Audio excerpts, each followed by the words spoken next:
Hello दोस्तों, welcome back to my channel Diwakar teach official. आज हम आर्थिक सर्वेक्षण 2023-24 चैप्टर शुरू करेंगे। ठीक है, ये हमारे एग्ज़ाम अंक के लिए बहुत ही इंपॉर्टेंट टॉपिक है। मेरे इस वीडियो में मैंने बहुत ही अच्छे तरीके से समझाया है। ठीक है, तो आप इस वीडियो को पूरा ज़रूर देखें। ठीक है, और ये आर्थिक सर्वेक्षण 2023-24 जो है बहुत ही इंपॉर्टेंट टॉपिक है। सबसे पहली बात है कि आपको ये वीडियो क्यों देखनी चाहिए। उसका कारण ये है कि पहला तो ये बहुत इंपॉर्टेंट टॉपिक है, इससे एग्जाम में क्वेश्चन आना ही आना है। ठीक है, दूसरा है कि इसमें हमको आपको समझाया बहुत अच्छा से, अपने घर के एग्जाम्पल या शहर मोहल्ले के एग्जाम्पल देकर समझाए हैं, तो इसलिए भी आप ये वीडियो पूरा देखें। ठीक है, और खासकर बीपीएससी एग्जाम के लिए बहुत ही इसको क्या कह सकते हैं, बेड़ा पार टॉपिक कह सकते हैं। ठीक है, इसमें एग्जाम्पल घर का। अच्छा, इसके पहले आपको ये पता जानना भी है, जैसे वित्त वर्ष जो होता है, जो अगर 2023 लिखा हुआ है कहीं, तो ठीक है, इसका मतलब हुआ वित्त वर्ष 2023 का मतलब हुआ 1 अप्रैल 2023 से 31 मार्च 2024 तक। ठीक है, और वित्त वर्ष 2024 लिखा हुआ तो इसका मतलब हुआ 1 अप्रैल 2024 से 31 मार्च 2025 तक। ठीक है, तो आप लोग इस सेशन को पूरा देखें। ठीक है, और मेरे चैनल को सब्सक्राइब करें, लाइक करें, शेयर करें, और मेरे टेलीग्राम चैनल को भी ज्वाइन करें, और पीडीएफ को फ्री में डाउनलोड करें ताकि आपको आसानी हो जल्दी से पढ़ने में। ठीक है, और आने वाले एग्जाम के जैसे बीपीएससी हो गया, आरआरबी एनटीपीसी हो गया, रेलवे हो गया, बिहार टीचर हो गया, सीजीएल हो गया, बिहार पुलिस हो गया इत्यादि, और खासकर ये सीटेट का फॉर्म जो अप्लाई हुआ है उसके लिए भी ये करंट अफेयर्स बहुत ही रामबान है। ठीक है, तो इसके बाद हम इस वीडियो को बनाने के बाद हम आपको आर्थिक सर्वेक्षण से संबंधित जो ऑब्जेक्टिव क्वेश्चन है, एमसीक्यूज है, ठीक है, एडुटेरिया का, हम उसको भी प्रैक्टिस करवाएंगे। तो आप मेरी वीडियो में पूरा बने रहें। ठीक है, तो हम शुरू करते हैं आर्थिक सर्वेक्षण 2023-24। पहला है आर्थिक सर्वेक्षण, आर्थिक समीक्षा संसद में 2023-24 जो है प्रस्तुत कब किया गया। ठीक है, ये हो गया 22 जुलाई 2024 को। 22 जुलाई 2024 को आर्थिक समीक्षा जो है संसद में प्रस्तुत किया गया। वो कौन साल के लिए, वो आपको पता है कि 23 से पहले बता चुके हैं। ठीक है, तो ये हो गया, अब होगा डेट 22 जुलाई 2024। ठीक है, अ, उसके बाद अगला है बजट जो है 23 जुलाई 2024 को, ठीक है, एक दिन पहले प्रस्तुत किया जाता है। मतलब आर्थिक सर्वेक्षण से पहले एक दिन बजट पेश होता है। बजट जो है बजट से पहले से एक दिन पहले होता है आर्थिक सर्वेक्षण पेश संसद में।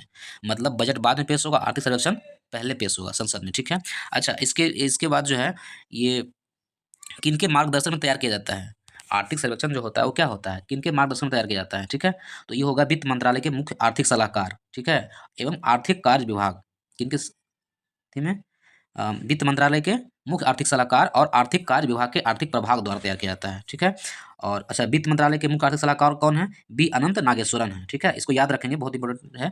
बी अनंत नागेश्वरन आर्थिक कार्य विभाग के द्वारा तैयार किया जाता है। ठीक है, अच्छा, अगर इसका एग्जाम्पल दें तो जैसे आपके घर मोहल्ले या फिर गांव कस्बों में जो भी कुछ काम होता है एक साल का, तो एक साल का जो ब्यौरा होता है वो वही है, ये इंडिया का ब्यौरा है। ठीक है, पूरे इंडिया में क्या क्या हुआ एक साल में, कितना खर्च हुआ, कहाँ कहाँ कितना वृद्धि हुआ, कितना घटा हुआ, वो सारा ब्यौरा दिया जाता है, जैसे आप लोग करते हैं।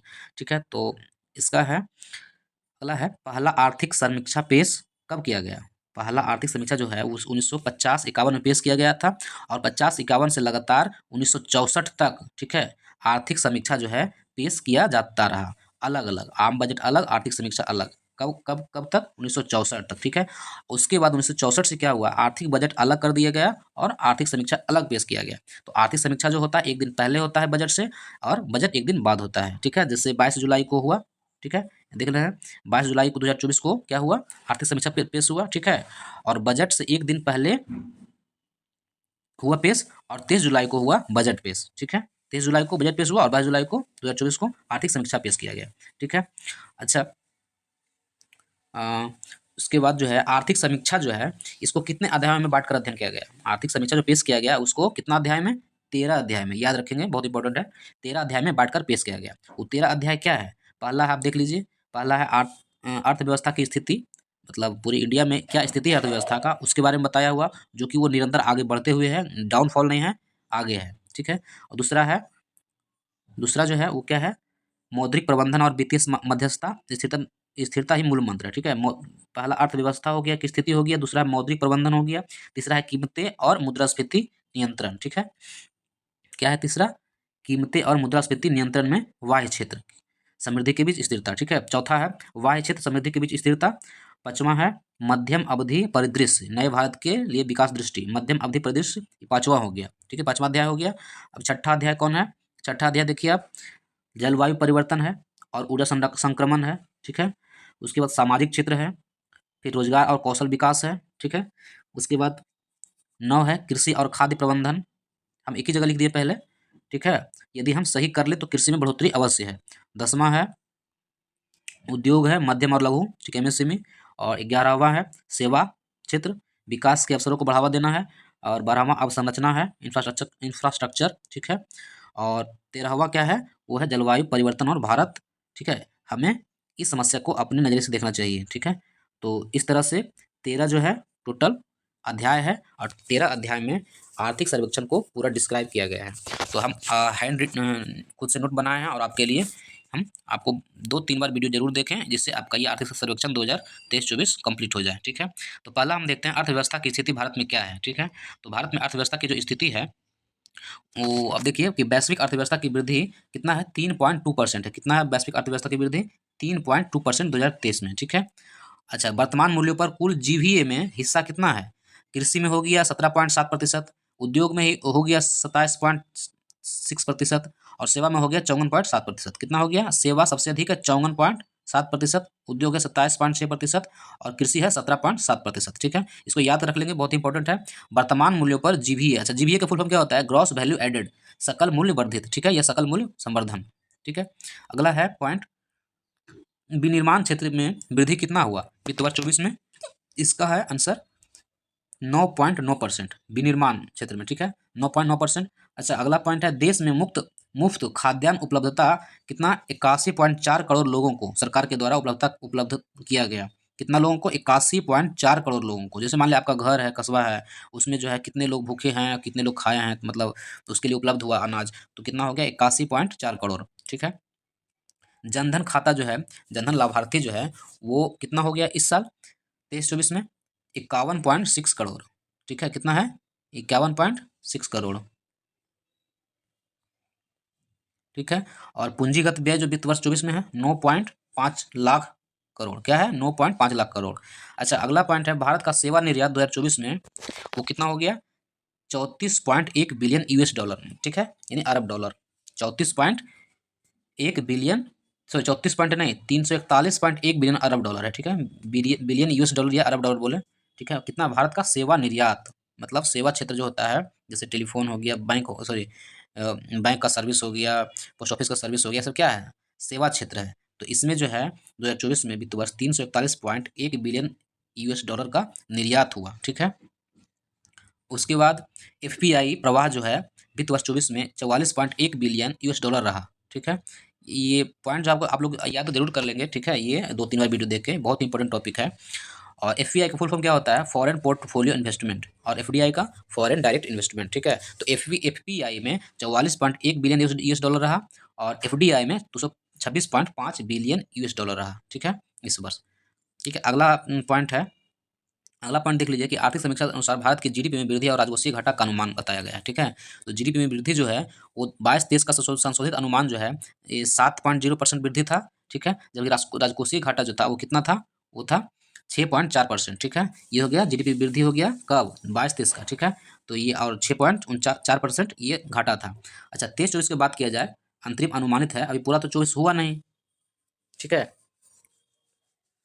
23-24 अंतरिम अनुमानित जो है अभी आया नहीं, ये 22-23 का समीक्षा आया है, ठीक है।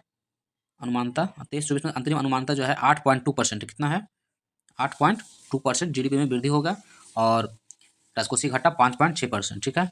अब उसके बाद 24-25 का जो है, 24-25 मतलब अभी पूरा हुआ नहीं है, ठीक है, तो इसलिए राजकोषीय घाटा इसमें पता नहीं है। जबकि जीडीपी में वृद्धि जो है 6.5 से 7% की वृद्धि दिखा रहा है, ठीक है। तो इसको याद करेंगे। अगला है मूलभूत कीमतों पर सकल मूल्य वृद्धि, ठीक है। तो अर्थव्यवस्था का तीनों सेक्टर दिया गया है, कृषि और संबद्ध क्षेत्र, औद्योगिक क्षेत्र, सेवा क्षेत्र है, ठीक है। इन तीनों क्षेत्र में जो है आप देख लीजिए कि 2022-23 में वृद्धि कितना हुआ, 4.7%, जबकि 23-24 में वृद्धि 1 पॉइंट अभी 4% है, ठीक है। 23-24 का मतलब हुआ कि 1 अप्रैल 2024 से, सॉरी 23-24 का मतलब हुआ 1 अप्रैल 2023 से 31 मार्च 2024 तक, ठीक है। और औद्योगिक क्षेत्र में दूसरा है एक कितना है, 2.1% वृद्धि हुआ 22-23 में, और 23-24 में 9.5%, ठीक है। उसके बाद सेवा क्षेत्र है 10%, और ये 7.6%, ठीक है। इसको याद रखेंगे, ये सेवा क्षेत्र 10% है, यहाँ 7.6% है। औद्योगिक क्षेत्र एक 2.1% है, 9.5% है, ठीक है। इसको याद रखेंगे। अगला पॉइंट है अगला पॉइंट है कि जो हम 13 अध्याय में बांटकर अध्ययन जो हुआ था उसका फर्स्ट अध्याय हुआ, और दूसरा अध्याय जो है मौद्रिक प्रबंधन और वित्तीय मध्यस्थता है। ठीक है, तो मौद्रिक प्रबंधन जो है वित्तीय मध्यस्थता में इसमें क्या आएगा, मौद्रिक से संबंधित आएगा। अच्छा, इसमें पहला पॉइंट है कृषि क्षेत्र का जीएनपीए क्या है। कृषि क्षेत्र का जीएनपीए 6.5% बना हुआ है। ठीक है, 6.5%। अभी आपको बोले हैं कि जीएनपीए होता क्या है। ठीक है, तो जीएनपी जो होता है सकल, यहाँ देख लीजिए जीएनपीए है। ठीक है, तो हम दोनों बताते हैं जीएनपी क्या होता है, जीएनपीए क्या होता है। जीएनपी होता है किसी देश के नागरिकों और व्यवसायों द्वारा उत्पादित सभी वस्तुओं और सेवाओं के मूल्य का माप होता है एक साल के अंदर। ठीक है, सभी व्यवसायों और वस्तुओं का, नागरिकों और व्यवसायों द्वारा उत्पादित सभी वस्तुओं और सेवा का मूल्य माप। ठीक है, और जीएनपीए क्या होता है, सकल गैर निष्पादित परिसंपत्तियां, मतलब किसी बैंक की किसी खास तिमाही या वित्तीय वर्ष में गैर निष्पादित परिसंपत्तियां की कुल वैल्यू को दर्शाता है। ठीक है, और यह सभी मूल राशि और उस राशि पर ब्याज जोड़कर प्राप्त किया जाता है।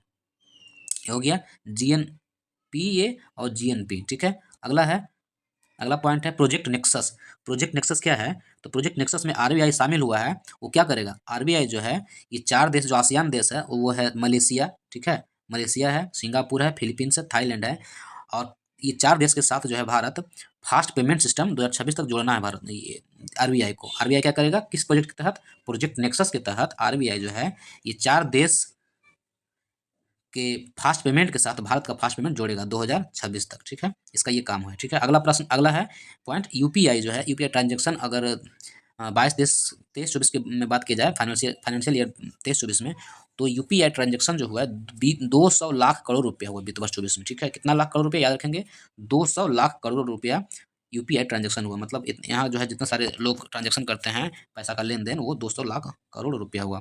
अगला है भारत में उधार लेने वाले ग्राहकों की संख्या का पूरे विश्व में दूसरा स्थान है। ठीक है, क्या है स्थान, दूसरा स्थान है, मतलब भारतीय माइक्रो फाइनेंस संस्थान जो है भारतीय लोगों को इतना कर्ज दिया है कि पूरे विश्व में वो दूसरा स्थान पर भारत आ गया है। माइक्रो फाइनेंस संस्थान जो होता है वो जैसे बाइक लेते हैं या घर खरीदते हैं या कुछ भी, तो लोन जो मिलता है तो उसी को भारतीय माइक्रो फाइनेंस संस्थान कह सकते हैं। ठीक है, तो ये जो है इसमें फर्स्ट स्थान चीन का आता है, मैंने भारत में उधार लेने वाले ग्राहकों की संख्या पूरे विश्व में क्या है, सेकेंड स्थान है, और फर्स्ट स्थान पर चीन है। ठीक है, अगला है पॉइंट शेयर बाजार जो है, शेयर बाजार भारत का स्थान भारतीय पूरे विश्व में क्या है, 5वां स्थान पर है पूरी दुनिया में। भारतीय शेयर बाजार का स्थान पूरे विश्व में कितना है, 5वां स्थान पर है। ठीक है, अगला पॉइंट है कीमतें और मुद्रास्फीति नियंत्रण में बाह्य क्षेत्र समृद्धि के बीच स्थिरता। तीसरा अध्याय क्या हुआ, कीमतें और मुद्रास्फीति नियंत्रण में बाह्य क्षेत्र समृद्धि के बीच स्थिरता। ठीक है, तो इसमें है पहला पॉइंट है मुद्रास्फीति, खुदरा मुद्रास्फीति जो है 5.4%। ठीक है, क्या है, 5.4% खुदरा मुद्रास्फीति। और अगला है इसे किफ़ायती बनाने के लिए भारत आटा और भारत चावल लॉन्च किया गया। ठीक है, किफ़ायती मतलब कम खर्च हो या मुद्रास्फीति कम हो, तो क्या किया गया इसके लिए, भारत आटा और भारत चावल को लॉन्च किया गया। तो इसके तहत जो है 27.50 रुपये प्रति केजी लोगों को, उपभोक्ताओं के लिए भारत आटा दिया गया और चावल दिया गया। चावल कैसे, 29 रुपये पर केजी। ठीक है, उपभोक्ताओं के लिए दिया गया ताकि मुद्रास्फीति, खुदरा मुद्रास्फीति जो है में रुकावट हो या कमी हो। अगला पॉइंट है आईएमएफ ने मुद्रास्फीति का अनुमान लगाया 2024 में और 25 में। अनुमान आईएमएफ लगाया है कि 2024 में 4.6% रहेगा और 2025 में 4.2% रहेगा। ठीक है, ये आईएमएफ का अनुमान है, ध्यान रखेंगे दोनों पॉइंट। अगला अध्याय है चौथा बाह्य क्षेत्र जो है, बाह्य क्षेत्र मतलब अब इंडिया से बाहर का क्या आंकड़ा है उसके बारे में बता रहे हैं। तो पहला पॉइंट है वैश्विक एफडीआई, मतलब विदेश जो है भारत में निवेश जो करता है, फॉरेन डायरेक्ट इन्वेस्टमेंट जो करता है, वो कितना रहा इस वर्ष, 1.3 ट्रिलियन अमेरिकी डॉलर रहा। कितना रहा, 1.3 ट्रिलियन अमेरिकी डॉलर 2023 में। ठीक है, और अगला पॉइंट है भारत का कुल निर्यात कितना रहा, 776 बिलियन यूएस डॉलर को पार कर गया। ठीक है, कुल निर्यात इंडिया का। और कुल आयात की बात करें तो 898 बिलियन यूएस डॉलर को डॉलर रहा। ठीक है, कितना है, 898 और 776 बिलियन यूएस डॉलर। भारत का कुल निर्यात 776 और कुल आयात अब तक 898 यूएस बिलियन डॉलर। ठीक है, या अरब डॉलर। अगला पॉइंट है भारत का रक्षा उत्पादन जो है 2023 में कितना रहा, इकाई दहाई सैकड़ा हजार 10,000 लाख, 1,08,684 करोड़ रुपया रहा। ठीक है, इसको ध्यान रखेंगे, 1,08,684 करोड़ रुपया। ठीक है, अगला पॉइंट है फुटवियर या वैश्विक उत्पादन में स्थान। जब हम अपने घर में मान लिया कुछ काम करते हैं तो उसमें मान लिया फुटवियर का मतलब हुआ कि जो पैर में पहनने वाला होता है, जैसे जूता हो गया, चप्पल हो गया, ठीक है, उसको बोलते हैं फुटवियर। तो फुटवियर जो है भारत में इतना उत्पादन हुआ कि पूरे दुनिया में कितना नंबर पर आ गया, दूसरा नंबर पर आ गया। एक नंबर तो चीन तो है ही, ठीक है। तो फुटवियर वैश्विक उत्पादन में भारत का स्थान क्या है, सेकेंड है। और फुटवियर निर्यात में भारत का स्थान 9वां है, ठीक है। मतलब उत्पादन तो खूब करता है, ठीक है, लेकिन निर्यात में ये भारत फुटवियर का 9वां स्थान पर आ गया, ठीक है। और अगला है स्मार्टफोन निर्यात में। भारत में इतना स्मार्टफोन बना 2022 में, इतना स्मार्टफोन बना, ठीक है, कि सबसे भारत कितना स्थान पर आ गया, छठा स्थान पर आ गया। ध्यान रखेंगे, स्मार्टफोन जो हम लोग चलाते हैं, ठीक है, छठा स्थान पर आ गया भारत, ध्यान रखेंगे, ठीक है। और अच्छा, तेलंगाना जो है भारत के फार्मा उत्पादन में कितना योगदान दे रहा है, 30% योगदान दे रहा है, ठीक है। तेलंगाना अकेले भारत में फार्मा उत्पादन में कितना, फार्मा उत्पादन का मतलब हुआ जो सारे दवाई जो होता है, जेनेरिक दवाई जो हम लोग बुखार सर्दी खांसी में जो दवाई खाते हैं, या बहुत सारा अंग्रेजी दवाई जो होता है उसको बोलते हैं, उसी का उत्पादन है फार्मा उत्पादन, ठीक है। वो तेलंगाना अकेले कर रहा है 30%। और कर्नाटक जो है डिजिटल इकोनॉमी मिशन का लक्ष्य 2026 तक भारत की डिजिटल अर्थव्यवस्था में योगदान 300 बिलियन US डॉलर दे रहा है, ठीक है। कितना बिलियन, 300 बिलियन US डॉलर अकेले कर्नाटक देगा डिजिटल इकोनॉमी मिशन को पूरा करने में 2026 तक, ठीक है। अगला प्रश्न है, अगला पॉइंट है, भारत सरकार का लक्ष्य जो है 2023 लक्ष्य 23 जलमार्गों को चालू करना है 2030 तक। कितने जलमार्ग को चालू करना है, 23 जलमार्ग को 2030 तक चालू करना है, ठीक है। और विश्व बैंक के अनुसार शीर्ष धन प्रेषण प्राप्त करता देश भारत है, ठीक है। उसका कारण क्या है कि भारतीय लोग जो है विदेशों में बहुत सारे लोग बसे हुए हैं, और वहाँ से जो भारत को पैसा भेजते हैं उसी को बोलते हैं धन प्रेषण प्राप्त करता। मतलब विश्व बैंक के अनुसार भारत जो है 2022 में 111 अरब डॉलर धन प्रेषण प्राप्त करता रहा, और 2023 में कितना रहा, 120 अरब डॉलर, ठीक है। अगला पॉइंट है 21 जून 2024 को विदेशी मुद्रा भंडार कितना रहा, 653.7 बिलियन US डॉलर रहा, ठीक है। 653.7 बिलियन US डॉलर रहा विदेशी मुद्रा भंडार 2024 में। अगला पॉइंट है, विश्व सेवा निर्यात में भारत की हिस्सेदारी 4.3% रही, ठीक है। कितना रही हिस्सेदारी, 4.3% विश्व सेवा निर्यात में। मतलब अगर सेवा जैसे टेलीफोन, बैंक का सेवा हुआ, पोस्ट ऑफिस का सेवा हुआ, ठीक है, तो इसमें जो निर्यात रहा भारत का वो 4.3% पूरे विश्व में रहा। अगला है, दूरसंचार कंप्यूटर और सूचना सेवा निर्यात में भारत का स्थान दूसरा रहा, ठीक है, ध्यान रखेंगे। अगला पॉइंट है, सांस्कृतिक और मनोरंजन सेवा क्षेत्र में भारत का स्थान छठा रहा। जो हम लोग फिल्म देखते हैं, मनोरंजन है, सिनेमा है, संबंधित है, उसका स्थान सेवा क्षेत्र में छठा रहा, ठीक है, याद रखेंगे। अगला अध्याय है 5वां अध्याय, इसमें मध्यम अवधि परिदृश्य दिखाया गया है, बताया गया है मध्यम अवधि परिदृश्य नए भारत के लिए विकास दृष्टि, ठीक है। नए भारत को बनाना है तो उसके लिए क्या क्या काम करना पड़ेगा, क्या क्या है, या क्या क्या काम किया गया, ठीक है, या उसके लिए रणनीति क्या है।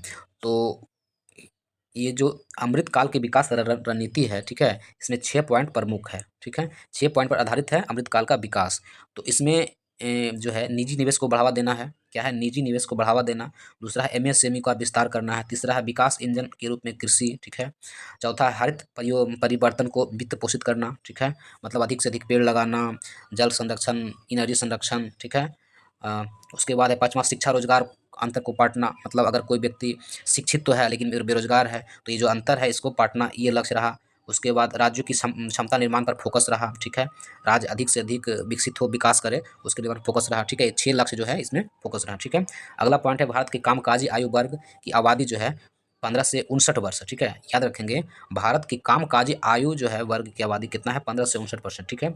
और ये 2044 तक बढ़ती रहेगी, ऐसा UN जनसंख्या का अनुमान है, ठीक है। यानी यूनाइटेड नेशन की जनसंख्या का अनुमान जो है 2044 तक 15 से 59 वर्ष के लोगों की आबादी बढ़ती रहेगी। तो कब तक बढ़ती रहेगी, 2044 तक, ठीक है, ऐसा अनुमान लगाया है UN, यूनाइटेड नेशन की जनसंख्या प्रभाग द्वारा।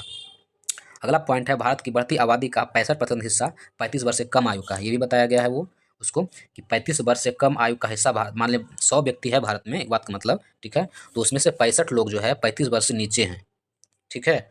और अगला है अध्याय है छठा नंबर अध्याय है जलवायु परिवर्तन और ऊर्जा संक्रमण, ठीक है। क्या है, जलवायु परिवर्तन और ऊर्जा संक्रमण, इस और समझौताकारी सामंजस्य इसमें बताया गया है। अगला इसका पॉइंट है, 30 अप्रैल 2024 तक स्थापित विद्युत क्षमता कितना है, 442.8 गीगावाट। कितना है, 442.8 गीगावाट। कब तक, 30 अप्रैल 2024 तक भारत में विद्युत क्षमता का स्थापित हो चुका है इतना, ठीक है। उसमें से देखते हैं, इतना कोयला से 210.97 गीगा, सबसे अधिक कोयला जलने से जो हम लोगों को ऊर्जा मिलता है वो सबसे अधिक है भारत में। कितना है, 210.97 गीगावाट, ठीक है।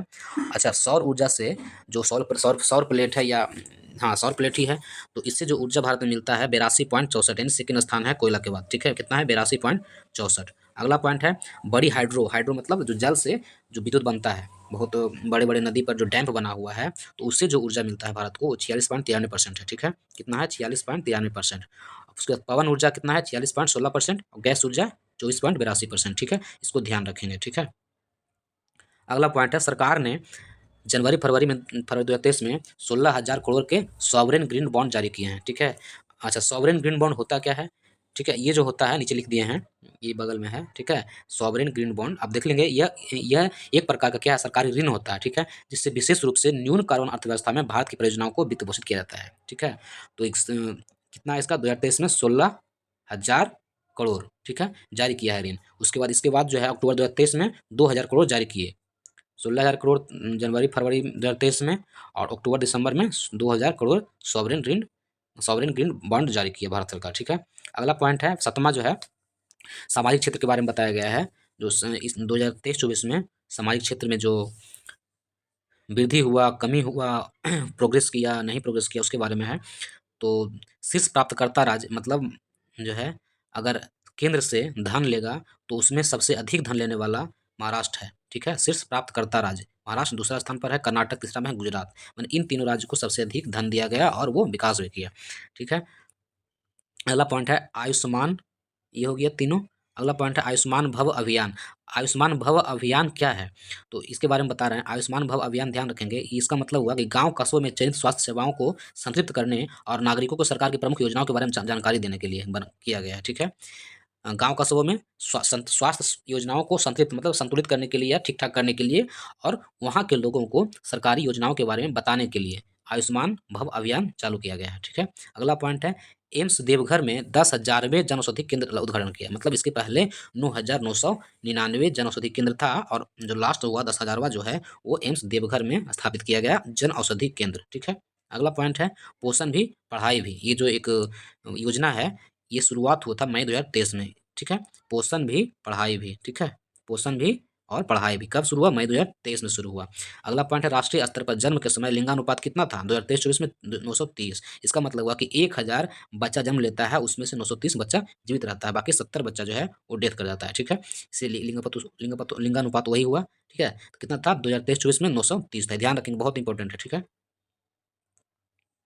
Very very I VVI। ठीक है, अच्छा अगला मिशन जो है विज्ञान ज्योति कार्यक्रम। ये क्या है? विज्ञान ज्योति कार्यक्रम जो है 9वीं से 12वीं कक्षा तक की लड़कियों के लिए विज्ञान एवं प्रौद्योगिकी पाठ्यक्रम में जोड़ना है उसको। ठीक है, या इंटरेस्ट उसको दिलाना है, विज्ञान ज्योति कार्यक्रम। ठीक है, अगला पॉइंट है 10 जुलाई 2024 तक जो है क्या क्या हुआ? तो 10 जुलाई 2024 तक 11.57 करोड़ शौचालय बना।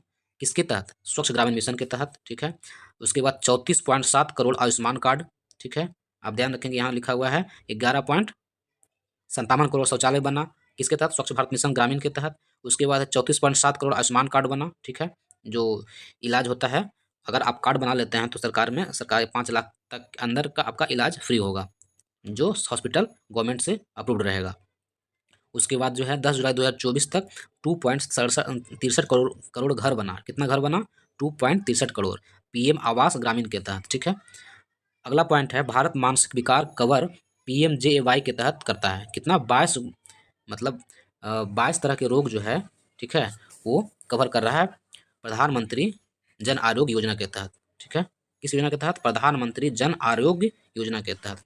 ठीक है, अगला पॉइंट है देश की गरीब आबादी का हिस्सा 1% से कम तमिलनाडु में है। ठीक है, इसको ध्यान रखेंगे। सोच लीजिए कि मेरा बिहार या यूपी जो कितना गरीब है। ठीक है, जहाँ तमिलनाडु में गरीब की संख्या 1% से भी कम है, वहीं बिहार में 20% है और यूपी में 25% है। ठीक है, ध्यान रखेंगे। अगला पॉइंट है रोजगार और शौचालय विकास गुणवत्ता। ठीक है, अगला क्या है अध्याय? रोजगार और कौशल विकास गुणवत्ता की ओर। अगला पॉइंट है बेरोजगारी दर घटकर कितना हुआ? 3.2% हो गया 2022-23 में। और फ्यूचर स्किल प्राइम जो है AI से जोड़ना देश के युवाओं को। ठीक है, ये क्या है? फ्यूचर स्किल प्राइम जो है इस AI से जोड़ना। AI जो होता है आर्टिफिशियल इंटेलिजेंस होता है। ठीक है, उसको देश के युवाओं को जोड़ना है। ये जो एक मिशन चलाया गया है फ्यूचर स्किल प्राइम। ठीक है, देश के युवाओं को आर्टिफिशियल इंटेलिजेंस से जोड़ना है। अगला पॉइंट है गिग इकोनॉमी में लगे हुए। ठीक है, तो गिग इकोनॉमी जो है उसका भारत में कितना लोग लगा हुआ है? 77 लाख कर्मचारी लगा हुआ है। ठीक है, और इसको बढ़ने की उम्मीद 2029-30 में कितना है 2.35 करोड़ कर्मचारी। मतलब गिग इकोनॉमी जो होता है उसमें कितना लगा हुआ है 77 लाख कर्मचारी लगा हुआ 2021-22 में, और 2029-30 में कितना बढ़ सकता है 2 करोड़ 35 लाख करोड़ कर्मचारी उसमें काम कर सकता है 29-30 तक। ठीक है। अच्छा, गिग इकोनॉमी होता क्या है? तो गिग इकोनॉमी जो होता है अस्थायी फ्रीलांस और अंशकालिक कामों को मिलाकर बनाई गई एक आर्थिक प्रणाली है। ठीक है। जैसे ओला, उबेर, स्विगी, जोमेटो इत्यादि जितना सारा कंपनियां हैं, उस कंपनी में काम करने के लिए जो बंदे हायर करते हैं वो परमानेंट नौकरी नहीं होता है। ठीक है। आया, नौकरी किया 2 महीना, ढाई ढाई महीना, साल भर, फिर चला गया। तो इससे क्या होता है कंपनी को भी फायदा होता है, किसी को पूरा नहीं कवर करना पड़ता है उसका सारा कुछ खर्च, मेडिकल खर्च, बच्चे की पढ़ाई प्लस पेमेंट उतना सारा नहीं देना पड़ता। तो इसलिए कंपनी के लिए फ़ायदा होता है और व्यक्ति भी स्वतंत्र होता है कि कभी आया 1 साल काम किया चला गया। तो इस हिसाब से क्या होता है गिग इकोनॉमी जो है 2021-22 में कितना लोग इसमें लगा हुआ था 77 लाख कर्मचारी लगा हुआ था, जबकि 2029-30 में 2.35 करोड़ कर्मचारी लगने की उम्मीद है। ठीक है। अगला पॉइंट है पीएम विश्वकर्मा के तहत। ठीक है। 18 ट्रेड में, ठीक है, मतलब काम करने के जैसे हो गया कारपेंटर हो गया, मैकेनिस्ट हो गया, इलेक्ट्रीशियन हो गया इत्यादि जितना सारा ट्रेड है उसमें 18 ट्रेड में, ठीक है, कारीगर एवं शिल्पकार को सहायता दिया गया है। ठीक है, पीएम विश्वकर्मा योजना के तहत। अगला पॉइंट है कृषि और खाद्य प्रबंधन। 9वां पॉइंट क्या है कृषि और खाद्य प्रबंधन में। ठीक है, इसको हम अगले वीडियो में कवर करेंगे। ठीक है, कृषि और खाद्य प्रबंधन जो है उसको अगले वीडियो में कवर करेंगे। तो ये वीडियो लंबा हो जाएगा, इसलिए हम यहाँ वीडियो को बंद कर रहे हैं। तो मेरे आने वाले अगला वीडियो को आप ज़रूर देखें और मेरे चैनल को सब्सक्राइब करें, शेयर करें।